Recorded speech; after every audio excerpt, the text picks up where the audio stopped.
บัดนี้เป็นครั้งที่55ตรงกับวันที่3 มกราคม 2568ข้าพเจ้านายพนสันต์กันทาขอเป็นวาจาสัจจะพุทธมนต์ถวายเป็นพุทธบูชาธรรมบูชาสังฆบูชาจริยบูชาแด่องค์พระคัมภีร์เทระเจ้าหลวงปู่สมเด็จหลวงปู่มุนีหลวงปู่ศิลาตลอดทางครูบาอาจารย์ว่าเป็นเจ้าของวิชาจินดามณีขอเทพเทวดาเจ้าทั้งหลายโปรดจงมาอนุโมทนาในการสวดสาธยายของข้าพเจ้านี้ขออนุภาพพระคุณพระรัตนตรัยครูบาอาจารย์และเทพเทวดาทั้งหลายโปรดจงดลบันดาลให้จิตของข้าพเจ้าเป็นสมัยอันควรแก่การสวดสาธยายมนต์ต่อไปขอสมุนเทวดาสัมมันตาจักวาเรสุอัตราคัจฉันตุเทวตาสตามามณีราชสะสุนันตุสักขมุขทังสักขีกามีจลุเปขีลิสิขลับตเทจัตตาลิเควิมานีทิเปรัตเถจะคัมเมตะลุณวะคาหานีเคหาวัตถุมหิเคเตจะกุมมาจยันตุเทวาชลาธะละวิสเมยะคะคันธพนาคาติทันตาสติเกยังมณีวราจนังสัทธโวเมสุนันตุธรรมสัมมนาคาโลอายมันตาธรรมสัมมนาคาโลอายมันตาธรรมสัมมนาคาโลอายมันตาบทสวดนมัสการสิทธิคาถานะโมตัสสะภะคะวะโตอะระหะโตสัมมาสัมพุทธัสสะนะโมตัสสะภะคะวะโตอะระหะโตสัมมาสัมพุทธัสสะนะโมตัสสะภะคะวะโตอะระหะโตสัมมาสัมพุทธัสสะบทสวดสัจจกิริยคาถานาทิเมสรนังอัญญังหุโตเมสรนังวลังเอเตนะสัจจวเชนะโสติเมหุตุสัพพะนาทิเมสรนังอัญญังสังโมเมสรนังนาทิเมสรนังอัญญังธัมโมเมสรนังวลังเอเตนะสัจจวเชนะโสติเมหุตุสัพพะนาทิเมสรนังอัญญังสังโฆเมสรนังวลังเอเตนะสัจจวเชนะมะหุตุสติกิเตนะสัจจวัชเชนะโสติเมหนตุสัพพะมหากรุณิโกนาโทติอาคติกาคาถามหากรุณิโกนาโทอัตถายาสัพพะปณีนางปุริตวาปรมีสัพพะปโตสัมโพธิมุตตมังเอเดนะสัจจวัชเชนะมหากรุณิโกนาโทหิตายาสัพพะปณีนางปุริตวาปรมีสัพพะปโตสัมโพธิมุตตมังเอเดนะสัจจวัชเชนะมหนตุสัพพุปราวะมหากุลิโกนาโทสุขายาสัพพะปณีนางกุเลตวะปรมีสัพพะปัตโตสัมโพธิมุตตมังเอเตนะสัจจวัชเชนะมหนตุสัพพุปราวะ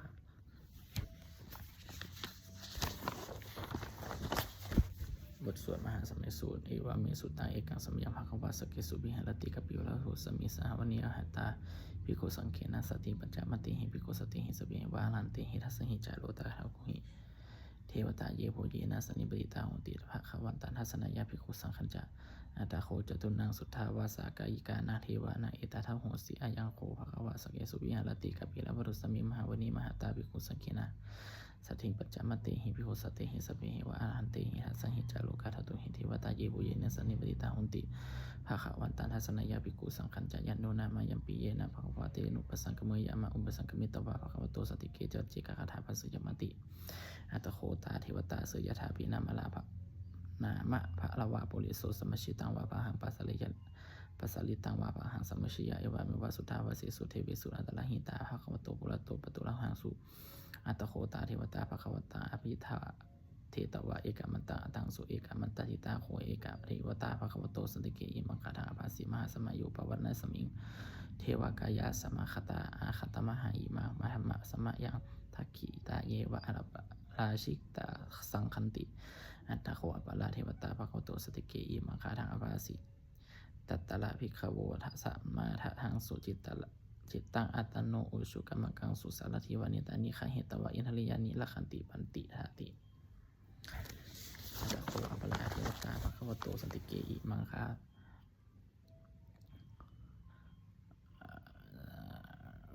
เทวตาภะคะวะโตสันติกิอิมังคาถาอภาสิเชตาวาคีลังเชตวาปาลิสังอินทาคีลังโอหัจจะไม่ชาเตจันตะลันจะลันติสุทธาวิมลจักขุมัตตาสุทันตาสุโสนคติอัตถโคอปลาเทวตาภะคะวะโตสันติกิอิมังคาทังอภาสิเยเกจิพุทธังสรณังคตาเสนะเตขมิสันติอภัยภูมิปะหายมนุสสาเทหังเทวกายังปริปุเรสันติติอัตถโคภควาภิกขุอมันติสิเยปิภูเยนะภิกขเวทัสสะสุโลกาธาโตสุเทวตาสันนิมติตาโหติตถาคตังทัสนายาภิกขุสังคัญจะเยปิเตภิกขเวอหิสุอติตามัทนาอรหันโตสัมมาสัพพุทธาเตสัมปิภควันตาเอตะปรมะเยวะเทวตาสันนิปติตาอหิสุอริยธาปิมยหังเอตละหิเอปิเตภิกขเวภวิสันติอนาคตมัทนาอรหันโตสัมมาสัพพุทธาเตสัมปิภควันตานังเอตะปรมะเยวะ เทวตาสันนิปติตาภาวิสันติเสยถาปิไมหังเอตาลาหิอาจิเคสมิพิขวิเทวกายนางนามณิตังยิสามิพิขวิเทวกายนางนามณิเทสิสามิพิขวิเทวกายนางนามณิตังสุนาถาสาทุกังมานาสิกโลทาภาสิสมิติเอวะทันเตติโหเตภิกขุภควโตปัจจโสสุภควาอิตาธรรมโมจะสีโลกะมนุษย์ทัสสามิยะถากุมมาตทัสสิตาเยสิตาคิริยคัพพลังปะหิตตาสมาหิตาปุถุสีหาวะสลลีนาโลมา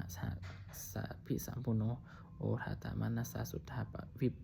ปัสสนามานาวิลาภิโยปัจจสติปตวะวันเนกปิลวัตเวตาตัวมันตเยสัทธาสาวเกสนิรเตเทวกายาภิกันตาเตวิชานาถาภิกขโวเตจาตปะมะคโลสุตวะพุทธศาสนังเตสัมปัตโตละหงยานามนุสานาทัสนังปะปิเกสัตมัทคุงสหัสสาหัสตลิงสัตตาเอเกสหัสสานะมนุสานามัทสุงอปิเกสันตมัทคุงทิสาสภาหุงอาหุงตัจจสภายุยัญญาวะคิตวานาจสุมาตตัวมันตยิสัทธาสวเกสสนิรเตเทวกายาอภิกันตเตวิชานาถาภิกขโวเยโอหังกิตยิสมิคิลาหิอนุปปโสสัตตสหัสสาวายะคารกุมมากปิลวัฏวะอิเทมโตชุติมันโตมนังโตยสัสสิโนโมธรรมนาภิกขโมภิกขุนังสัมปติวนังสหัสสะไหมาวตายะคานานาตมณิโนอิเทมโตชุติมันโตนังโตยสัสสิโนโมธรรมนาภิกขโมภิกขุนังสัมปติวนังสาตาคิลาติสหัสสะยะคานานาตมณิโนอิเทมโตชุติมันโตนังโตยสัสสิโนโมธรรมนาภิกขโมภิกขุนังสัมปติวนังโมธรรมนาภิกขโมอิจิติโสหัสสะหัสสะยะคานานาตมณิโนอิเทมโตชุติมันโตนังโตยสัสสิโนโมธรรมนาภิกขโมภิกขุนังสัมปติวนังเวสามิตาปัจจสตายะคานานาตวนิโนอิเทมโตชุติมโตนันตุยสัสสิโนโมธรรมนาภิกขโมภิกขุนังสัมปติวนังโกภิโลราชาไขโกเวโปลัสสนิเวสนาภิโยนาสตาสหัสสังยะคานาปะเยลุปัสสติโกภิโลราชาไขโกสุปคัสสมิติวนังปุริมัจจทิสังราชาทัตตะโทปัสสสติขันธปานังอธิปติมหาราชายาสสิโสปุตติเปตสภาโวยธรรมนามหาบาลาอิเทมโตชุติมโตวันนังโตยสัสสิโนโมธรรมนาภิกขโมภิกขุนังสัมปติวนังทักขินัจจทิสังราชาวิเลโหปตัปปัสสสติกุมภานาอธิปติมาราชายาสสิโสปุตติสภาโวยธรรมนามหาบาลาอิเทมโตชุติมโตนันโตยสัสสิโนโมธรรมนาภิกขโมภิกขุนังสัมปติวนังปัจฉิมัจจทิสังราชาวิรุปโคปักสัสตินาคานาอธิปติมาราชายาสสิโสปุตติสภาโวยธรรมนามหาบาลาอิทิมันโตชุติมันโตนันโตยสัสสิโนโมธรรมนาภิกขโมภิกขุนังสัมปติวนังอุตรัญจทิสังราชาโกเวโรตัปปัสสสติยคานาอธิปติมหาราชายาสสิโสปุตติสภาโวยธรรมนามหาบาลาอิทธิมันโตชุติมันโตนัมโตยัสสิโนโมธรรมนาภิกขโมภิกขุนังสัมปติวนังปุริมัตทิสังทรัตตโททักขีนีนะวิรุณโกวิปัสฉิเมนะวิรุปโคกุเวโรตรังทิสังจัตตโลเตมหาราชาสัมมันตาจตุโลทิสาทัตตาลามนาอัทังสุวานิกปิลวัตเวเตสังมายาวิโนทาสาอาคูวันจานิกาสถามายากุเตนทุเวเตนทุวิหูจะวิหุตุสหจันทานุกัมเมสิทโทจะคินุคันโทนิคันทุจะปันนาโทอุปมัตโยจะเทวสุตุมัจามัตตาลิจิตาเสโนจะคันทัพโพนะโหราชาชโนสโทอาคูปัจจสิโตเจวะติมลุสุริยะวัจสายเตจันเยจาราชาโนคันทัพภาสหาราชุพิโมธรรมนาภิกขโมภิกขุนังสัมปติวนังอาคูภานาภาสานาคาเวสาลาสหัตจกากัมพลาสัตตะอาคูปายาคาสหายติพิยะโมนาทัตตลทาจะอาคูนาคายาสสิโนเอลวันโนมหานาโคสุปคาสัมปติวนังเยนะคันราเชสหสหลันติภิพาทิชาปะเขียวิสุจักโภเวสหัสยัสสาเตวานัมมชปตาจิตราสุปนะอิติเตสานามังพัทยันตถานาคาราชานามาสิสุปันนโตเขมามากสิพุทโธสานาหหิอวจาหิอุปหายันตานาคาสุปันนาสารนามกังสุพุทธังชิตาวชิลาไหตินะสมุทธังอสุรสิตาภาตโลวัสวสิเตอธิมันโตยัสสิโนกาลกัญจามหาวิสมาสลาธานาวิคัสสาวิปัจจิติสุจิติจาปหาราโทนามุจิสหัสตัจจา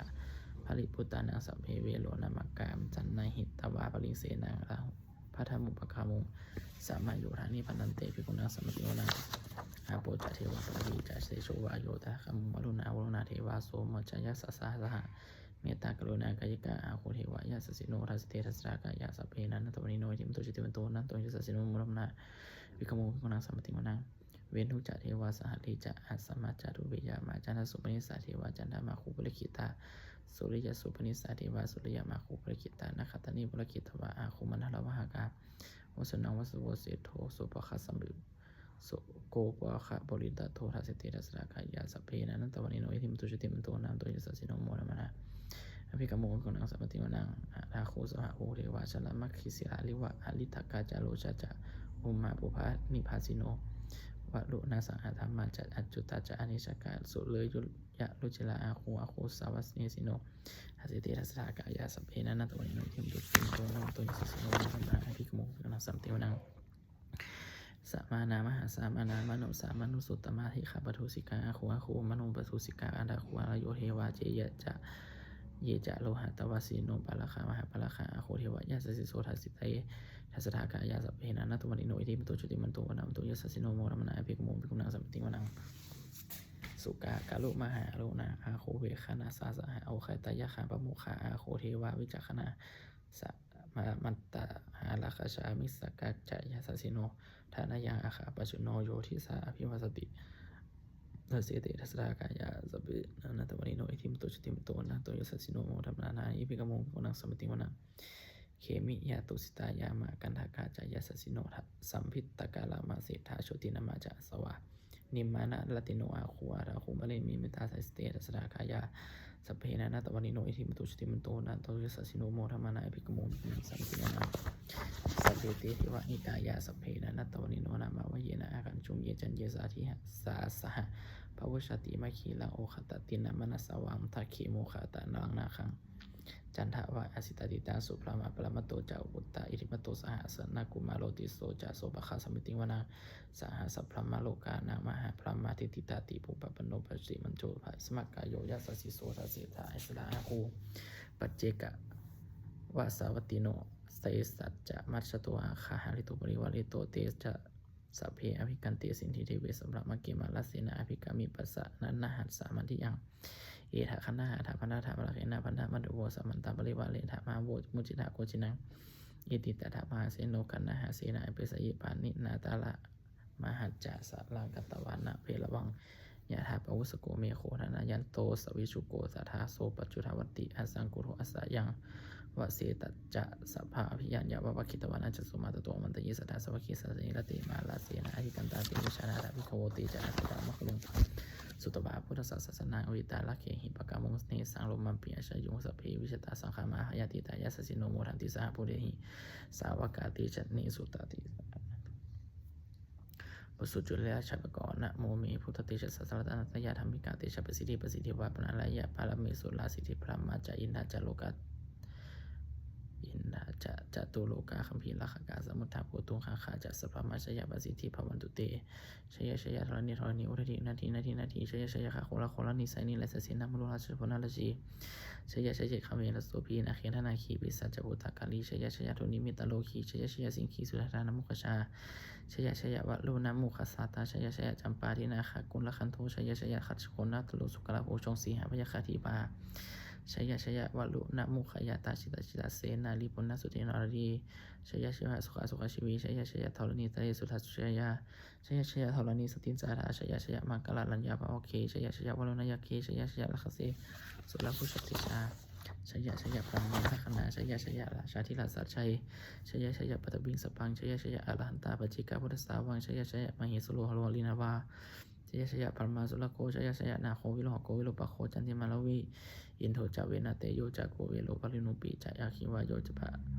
ปะชุนโหกุมาโลทัตตะละโทโกทัตถะละสะทัตอัตถาละสะมหาเทวาสิทธิตาปัสสะอัตโยไอเสโนสาวกาสภาชยลาโมภวันตุเตชยธรรมโมจะสังโฆจะทัสสะปาโลจะชยกังเอเตนะชยติเจนะชยสุทธิภวันตุเตเอเตนะพุทธติเจนะภวันตุเตชยมังคลังชโยบิพุทธสิริมโตยังรัสสัจจปิมโตบุรชโยโคสยมปุริมันติปโมทิตาชยตถาพระมคณามหิสิโนชโยบิพุทธสิริมโตยังรัสสัจจปิมโตบุรชโยโคสยมปุริมันติปโมทิตาชยตถายะคณามหิสิโนชโยบิพุทธสิริมโตยังรัสสัจจปิมโตบุรชโยโคสยมปุริมันติปโมทิตาชยตถาวะคณามหิสิโนชโยบิพุทธสิริมโตยังรัสสัจจปิมโตบุรชโยโคสยมปุริมันติปโมทิตาชยตถาสุปันนคณามหิสิโนชโยบิพุทธสิริมโตยังรัสสัจจปิมโตบุรชโยโคสยมปุริมันติปโมทิตาชยตถานาคณามหิสิโนชโยบิพุทธสิริมโตยังรัสสัจจปิมโตบุรชโยโคสยมปุริมันติปโมทิตาชยตถาสัพพะมคณามหิสิโนชยโตปุริยมุเรสกายนันนันทิวัฒโนเอวังตะวังวิชโยโหหิชยสุชยมังคะเลอปะละชิตปะลังเกสิสิปัตวิโปคะเลอภิเสเกสัพพุทธานาอคัปปโตปมุตติสุนัขตังสุมังคะลังสุปภาตังสุหุทิตังสุขโน สุโมโหโตจะสุยิกพังพัมจาริสุปัทคินากายกัมมังจอจักกัมมังปัทคินังปัทคินังมโนกันังปะนิทีเตปัทคินาปัทคินานิกัตตวานารัตพันตเทปัทคินิเตอัตตลัทธาสุเกตาวิโลหะพุทธศาสเน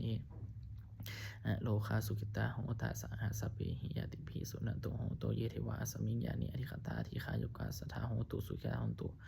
สัพพทาละคันตุสัพพสัตตานังละคันตุเชนะสาสนังยากาจิปัตนาเตสังสเปปุรินตุมโนลธายุตากาเลปวัสสันตุวัสสังวัสสวะละหากาโลคาปัจจุทาวาเตสังวานิวาเลนตุจะสัพพทายสุขังจิตสุขังอรหันตุยัตถาลังปัสสะมานะยิมานัสุตัง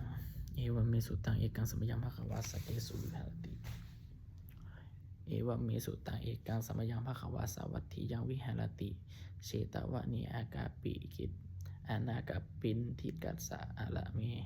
ตัตละโคภควาภิกขุอมันเตสิภิกขโวติภพันเตติเตภิกขุภควโตปัจจโสสุภควาเอตตะโบจะอุปทาวาภิกขเวตระคตนังอนุปทาวาตระคตนังทิตาวสาธาตุธรรมทิตตาธรรมนิยมตาสเปสังขารานิจติตัง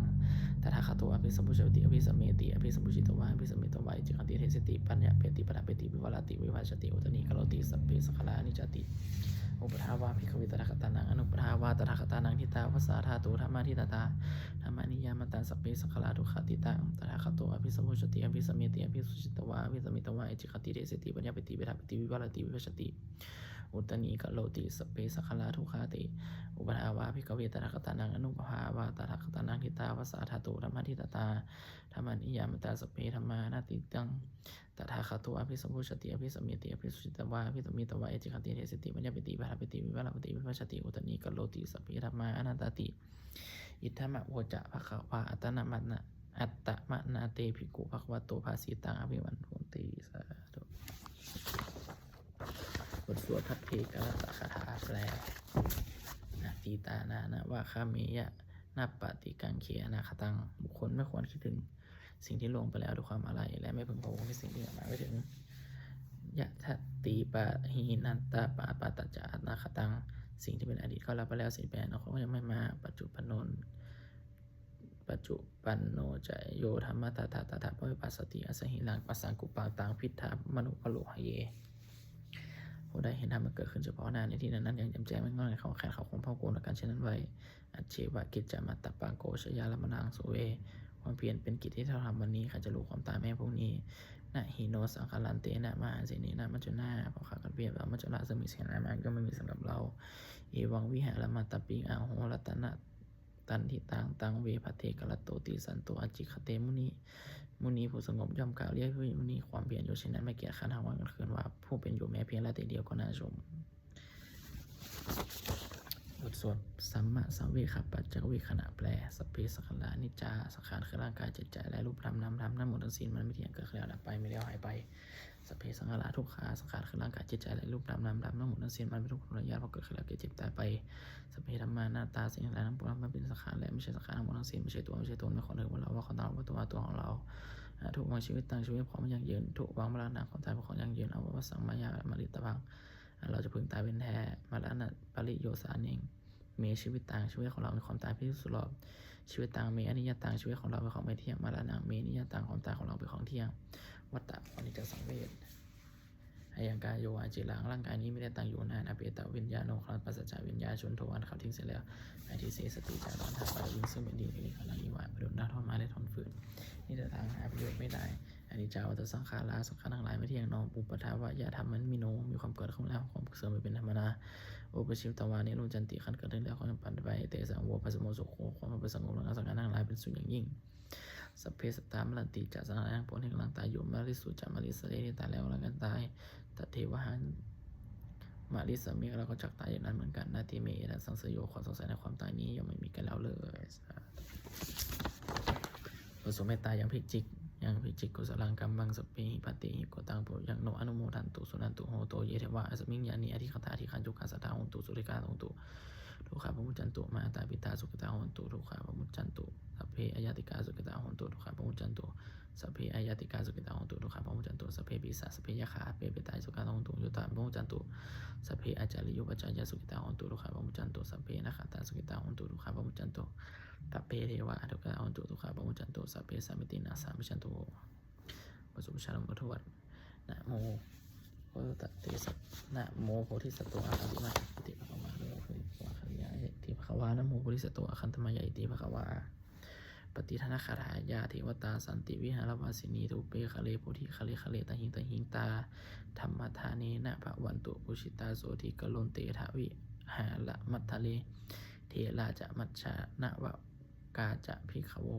สารามิกาธานาปฏิอุปสากาขามาจะเทสานิขามาจะอิสลาสัปปนา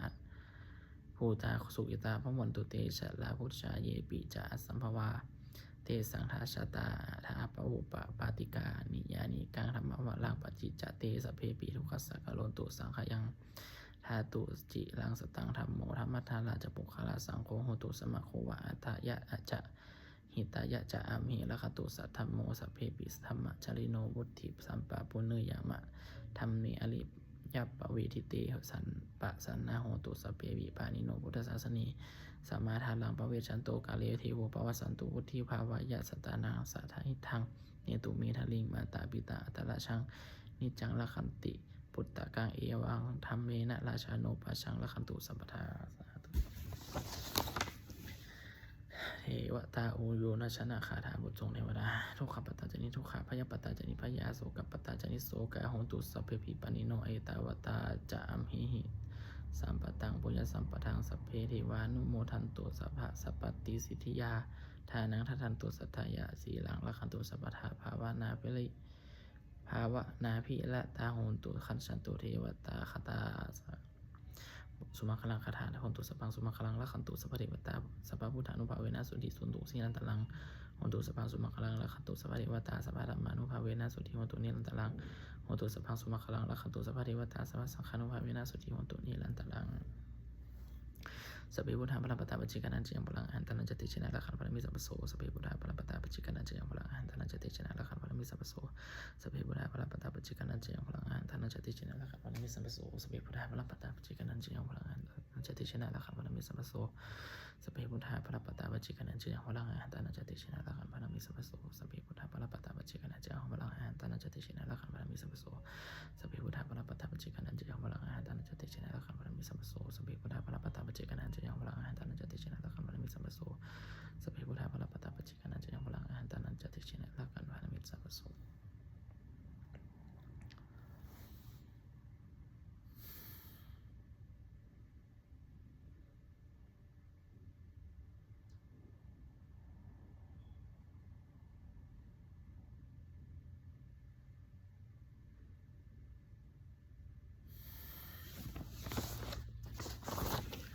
โดยอำนาจแห่งบุญกุศลที่ข้าพเจ้าได้สวดสัตยาพุทธมนต์นี้ข้าพเจ้าขอน้อมกล่าวอุทิศถวายเป็นพระราชกุศลสมเด็จพระนางเจ้าสิริกิติ์บรมราชินีนาถพระบรมราชชนนีพันปีหลวงพ่อเสด็จสุวรรณคนัย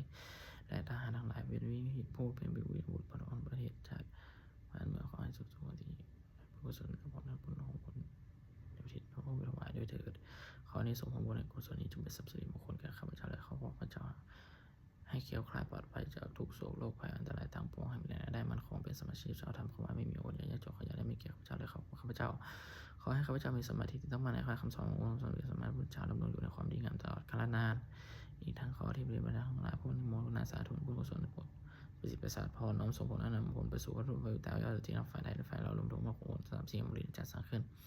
ให้เปลี่ยนด้วยพุทธานุภาพเทวานุภาพและฤทธานุภาพศักดิ์สิทธิ์อนุภาพให้เป็นสิริมงคลกับผู้ครองวัดผู้บูชาทุกการเถิดให้บุญกุศลที่ข้าพเจ้าได้ทำมานี้อุทิศในกิจกรรมในเบียงของข้าพเจ้าท่านที่ข้าพเจ้าได้ตั้งใจก็ดีและไม่ตั้งใจก็ดี